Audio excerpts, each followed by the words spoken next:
This is the reminder move for ATM lesson number 182, Bending the Fingers Backwards, Part 2. So please lie on your back with both of your arms on either side of your body and gently scan yourself for either spaces that lift up away from the floor or parts of your body that press down into the floor.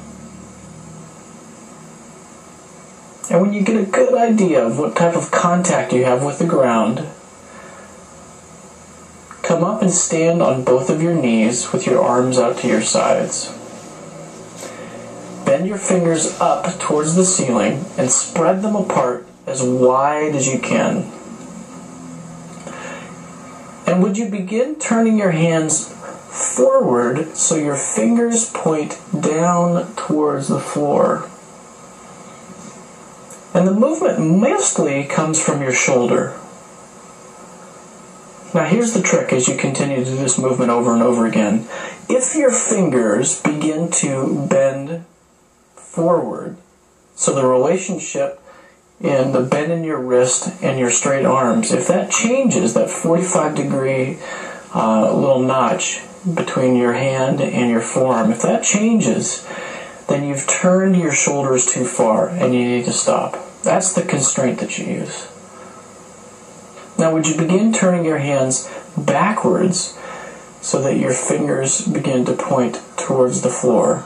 And it's your little finger moving backwards and away from your center line.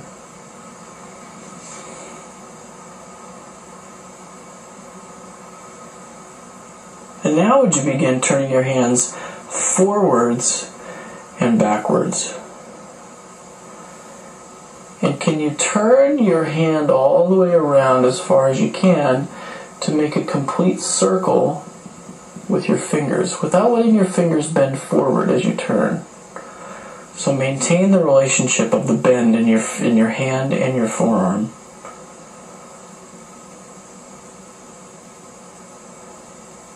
And as you turn your hand backwards, begin to also turn your hands forwards.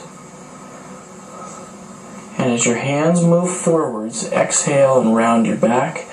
And as your hands turn backwards, inhale and fill your chest up with air. Arch your back slightly.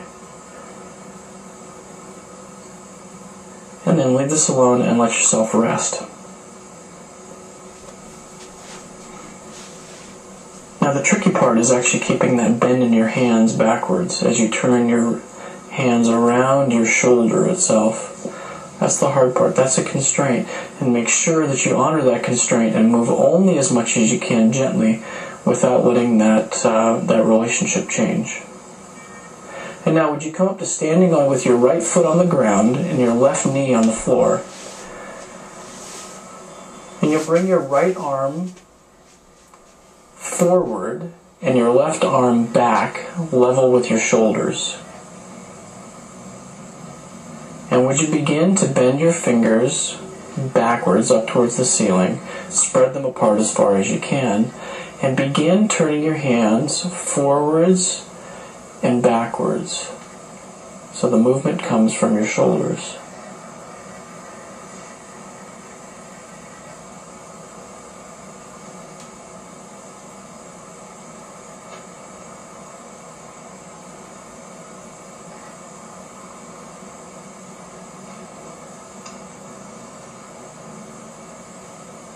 And now continue to do the same movement, but change your legs over.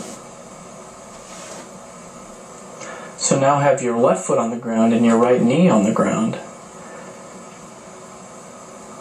And continue to go back and forth easy.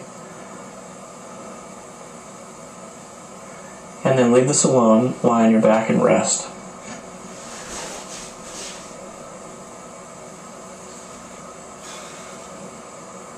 Now would you come back on up, have your left foot on the ground, your left foot standing on the ground, your right knee on the floor, have your left arm forward and your right arm back, so you're level with your shoulders, and begin to bend your fingers back towards and up towards the ceiling. Spread your fingers apart as wide as you can, and begin to turn your hands forward and backwards so your fingers point down towards the floor and the movement coming from your shoulder. continue to do the same movement, but switch your legs.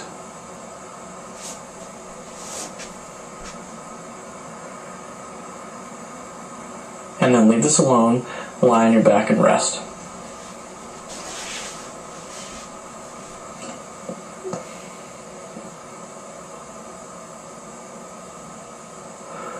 Now would you come back up to standing on your knees, have your right foot on the ground, your left knee on the ground. This time bring your right hand and put it on the ground next to your right foot. Have your left hand up in the air, bend your fingers backwards, spread your fingers apart as wide as you can, and begin turning your hands forward and backward so that your fingers point backwards around your shoulder joint, and then your fingers come forwards around your shoulder joint.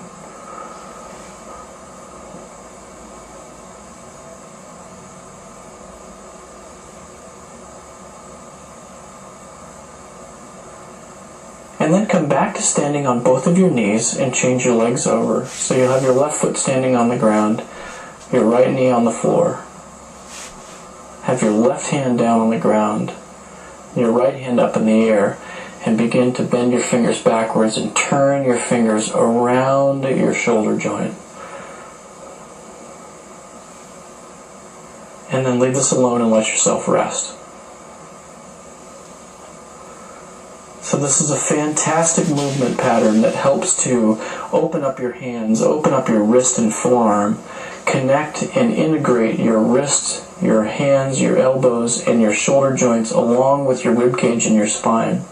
It's a very powerful movement. Make sure you move as gently and as easily as you can, and experiment with it in small spurts.